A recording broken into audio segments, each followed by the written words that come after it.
E agora sim, já estamos de volta também nas redes Jovem Pan News e Jovem Pan FM. Para você que nos acompanha pelo rádio, obrigado pela sua audiência nesta quarta-feira.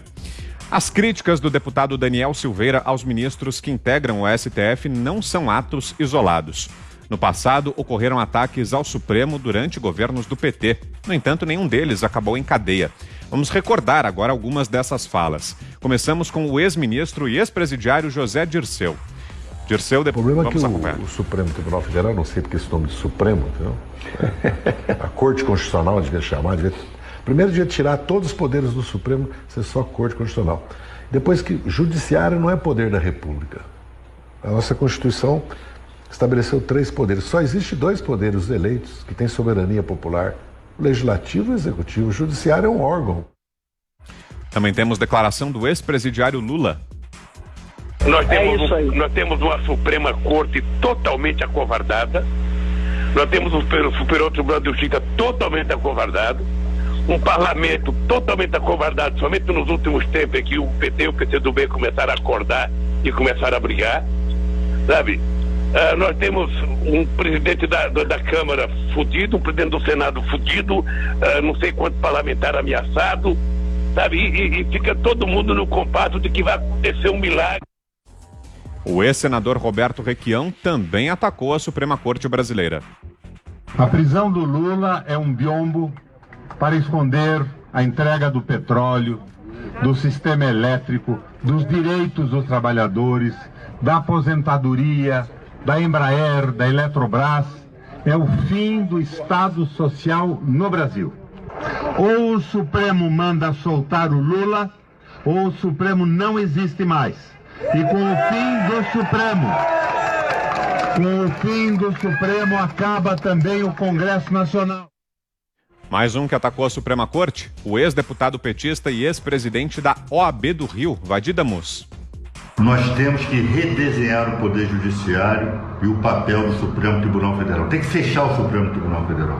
Nós temos que criar uma Corte Constitucional de guarda exclusiva da Constituição, com seus membros detentores de mandato.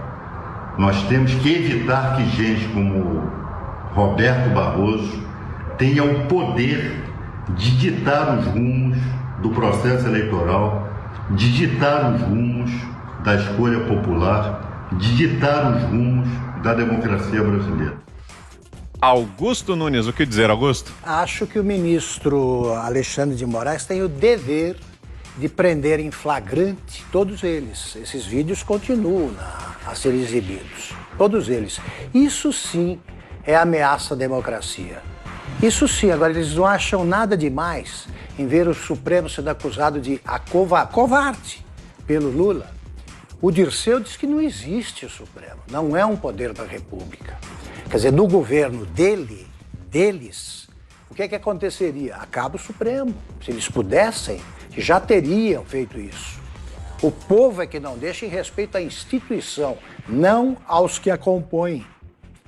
Agora, todas essas declarações são criminosas mesmo. Essas são ameaças à democracia. Prende em flagrante, ministro. Espeça um mandado. Espeça um mandado, como o senhor fez com o deputado Daniel Silveira. Faça isso. Mostre coerência, pelo menos. Prende jornalista, prende deputado, agora daqui a pouco vai querer prender o presidente da República, né? Prende qualquer um. Não tem esse poder e vai ter. O Brasil precisa mostrar que não tem esse poder para o Supremo. Ele tem que ser enquadrado no melhor sentido. Ele que cumpra a sua missão constitucional. Você, Fiuza? O Requião diz, inclusive, ali que o STF tem a obrigação de soltar o Lula, né? E o STF foi lá e tomou uma decisão, rasgando a sua própria decisão, que resultou na soltura do Lula. Então, aparentemente, o STF ouve, né, alguns desses que lançam flechas e bravatas e agressões contra ele. Eu queria só acrescentar a lembrança do que disse o ex-senador Delcídio do Amaral, né, numa gravação que todo o país ficou conhecendo. Ele disse que o plano para dar fuga ao Nestor Cerveró, condenado da Lava Jato, estava articulado com o Supremo Tribunal Federal. O ex-senador Delcídio foi preso por causa disso, mas não foi condenado, né? Isso aí não foi considerado uma afronta à democracia. Eu quero dizer que essa figura de você trazer uma ideia de que isso afronta o Estado de Direito, isso afronta a segurança nacional, né? Nós vimos, por exemplo, as decisões assinadas também pelo ministro Alexandre de Moraes, caçando perfis em rede social, o que foi, inclusive, algo sem precedentes, quando ultrapassou as fronteiras do país, né? O ministro determinou a plataforma de rede social a suspensão de perfil fora das fronteiras brasileiras, né? E isso ficou, inclusive, passou a ser questionado pelas próprias plataformas. Então, esse tipo de ação tem sido embasada por retórica. Essas, por exemplo, de suspensão de perfis de rede social, a suposta fundamentação era a ameaça de subversão à ordem. Esse tipo de argumento é típico de regime autoritário. Nós já vimos, né? Subversivos, não é isso? Ameaça de subversão à ordem. Eu digo que você ameaça de subversão à ordem e determino a supressão da sua liberdade. É isso que tem sido feito, né? E é isto que está sendo feito de novo, nesse caso do deputado Daniel Silveira, né? Está sendo usada retórica, né? Como tem o inquérito gêmeo, né, das fake news, que é o do fim do mundo, que hoje o ministro Marco Aurélio revogou a sua própria definição de fim do mundo, legitimando uma decisão dentro desse inquérito que ele diz não reconhecer. E o inquérito gêmeo, que é o ato dos atos antidemocráticos, né, que ensejou também ações, diligências contra parlamentares. A Câmara ficou caladinha, o Senado ficou caladinho, a grande imprensa, na sua maioria, calada, aceitando esse tipo de atropelo à democracia, aceitando esse tipo de exorbitância de um poder sobre outro. Isto é, sim, uma ameaça, um desafio à democracia. Então, enquanto você puder sustentar atos dessa gravidade com retórica, você poderá tudo, né? Você não precisa mais. Acabamos de ver a procuradora doutora Tameia, né? Ela foi até cuidadosa quando perguntei, ela não quis se ater a esse aspecto, mas o fato é que a explicação dela nos leva à constatação de uma interpretação grosseira, como disse o Augusto Nunes agora também, né? Quer dizer, essa caracterização de flagrante pode ser usada com todos esses vídeos aí, basta estar disponível. E aí eles fazem essa acrobacia retórica. Não, mas o vídeo continua lá, então foi continuado. Mas não dá. Aí não dá. Ou é direito ou é palanque. Então, esses atos contra parlamentares, esses atos anteriores, eles já eram um aviso, né? As instituições que estão aí e que acham que querem defender a democracia, elas precisam se contrapor, elas precisam, no mínimo, discutir. Porque senão quem está perpetrando esses atos vai achar que não tem revisão nenhuma, vai achar que tudo é possível, que basta dar uma explicação ali, dramática, né? Então, de fato, nós estamos aí. São diversos motivos para críticas ao Supremo Tribunal Federal, né? O próprio ministro Alexandre de Moraes, em decisão monocrática, cancelou a nomeação do Poder Executivo do Presidente da República do Diretor-Geral da Polícia Federal. Se a democracia brasileira quer continuar sendo democracia, ela precisa, no mínimo, examinar isso. Aí eu volto a perguntar, onde é que está o Senado? Não é o Senado que é o revisor? A gente vê, muda para lá, muda para cá, basta, chega, queremos tudo limpinho. Mas e diante desses atos? Como disse a procuradora Tameia, é no mínimo muita controvérsia. Se você sanciona ou se você se omite em relação à controvérsia na mais alta corte judiciária, você de fato pode estar sancionando aí uma conduta autoritária, que daqui a pouco eles mesmos não vão nem mais perceber que estão sendo autoritários. Né? Todo mundo tolera tudo. Então é o momento, sim, do contraponto do poder legislativo brasileiro. Zé Maria. É muito interessante, é bom rever essas declarações e tal, para a gente ver que se trata diferente cada um dos julgados no Supremo Tribunal Federal. A gente sempre soube, sempre trabalhou com essa possibilidade aqui de que os tribunais superiores têm um forte viés político, sim. Mas nunca esperava que fosse tão grande, né, esse viés político e que chegasse a dominar os tribunais superiores. Nessas declarações aí, a gente vê que algumas pessoas falaram aberrações e nem por isso foram presos ou mesmo processados. A justiça é um poder, sim, é o terceiro poder. Nem sei se há primeiro, nem segundo e nem terceiro, porque a Constituição coloca todos de forma igual. São harmônicos e independentes. E ainda acrescenta ali um órgão, esse é um órgão, que é o Ministério Público, uma instituição que não é o quarto poder, mas que tem uma liberdade tão grande que parece o quarto poder, né? O Ministério Público tem, ela tem uma autonomia administrativa, uma autonomia financeira, pode fazer o seu próprio orçamento e tem liberdade total de abrir inquérito contra quem quiser.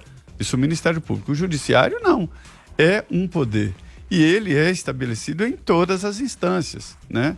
O Federal, o PGE, a Procuradoria-Geral da República, representa o Ministério Público Federal, o Supremo representa a Justiça na última instância, e nos estados existem os tribunais de justiça, enfim, a Constituição prevê exatamente. Não é a eleição que define um poder. E essas críticas são infundadas de que a Constituição não garante. Garante sim. Então, Lula, Disseu, Requião, que falaram aí contra o Supremo, nem foram criticados.